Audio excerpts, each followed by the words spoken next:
Welcome हमारी Shiksha channel. Today we are just talking about 3 laws of motion which is given by Newton. First, any object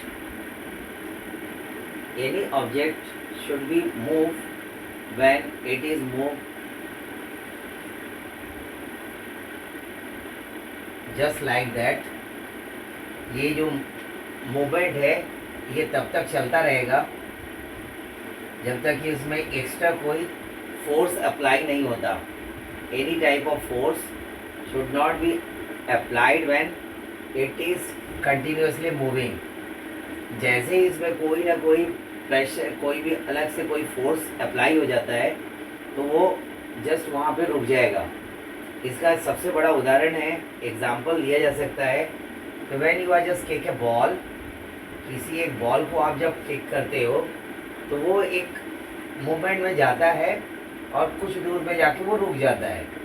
उसके रुकने का कारण ये है तो उसमें एक फ्रिक्शन, ग्रेविटी, मतलब इसका जो घर्षण और उसके जो गुरुत्वाकर्षण बल होता है और उसका जो मास वर्क कर रहा है उस धरती के ऊपर, वो सारी चीज़ एक साथ इफेक्ट करते हैं और वो ऑब्जेक्ट वहाँ पर जाके कुछ दूर में जाके रुक जाता है. It is a beautiful example for motion of law. First. Next, second जो है उसका जो उदाहरण होता है उसमें जब कोई भी object, any type of object and acceleration both are affected, दोनों के बीच में बराबर का गति होता है, दोनों के बीच में बराबर का कॉम्बिनेशन बनता है और उन दोनों को हम F इक्वल्स टू ए में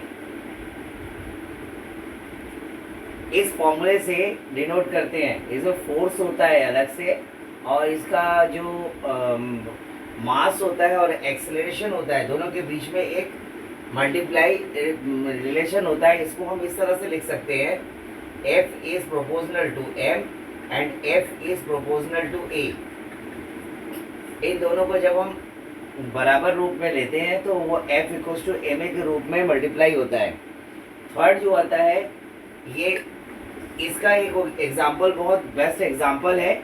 जब हम कोई बंदूक को गोली से छोड़ते, मतलब बंदूक मारते हैं गोली भरा हुआ, तो जैसे ही गोली आगे निकलती है तो धक्का हमें पीछे की ओर लगता है और उतना ही वो स्पीड से बाहर निकल जाती है. ये एक्सेलरेशन और उसके मास के ऊपर का एक रिफ्लेक्शन है जिसके कारण हमें झटके से पीछे की ओर झटका लगता है.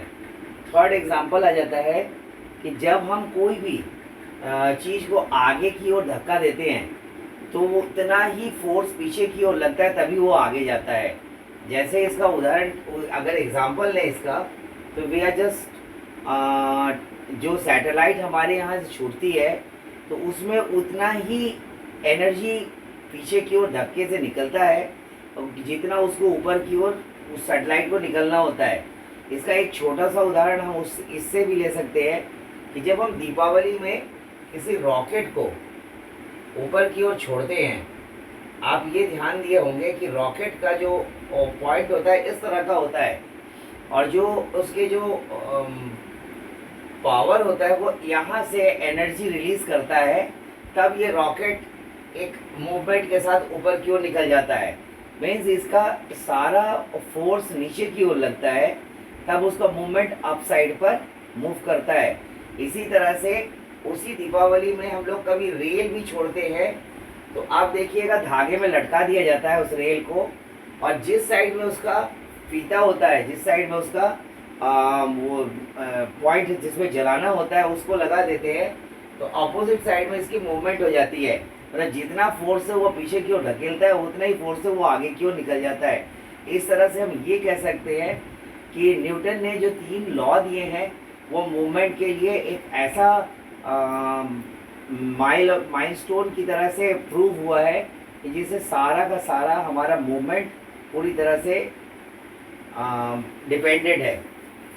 इसके बाद अगर कोई और भी चैनल्स में आपको कोई कन्फ्यूजन्स हो तो आप हमें कमेंट बॉक्स में कमेंट करिएगा, तो हम उस पर आपको और भी जितना हो सकेगा हम आपको मैसेज सेंड करेंगे. हमारे चैनल को लाइक शेयर एंड सब्सक्राइब करिएगा। और आगे और भी मैं 9th और 10th के फिजिक्स और मैथमेटिक्स के सॉल्यूशंस को भेजकर आप लोग को और हेल्प करने की कोशिश करूँगा। Thank you.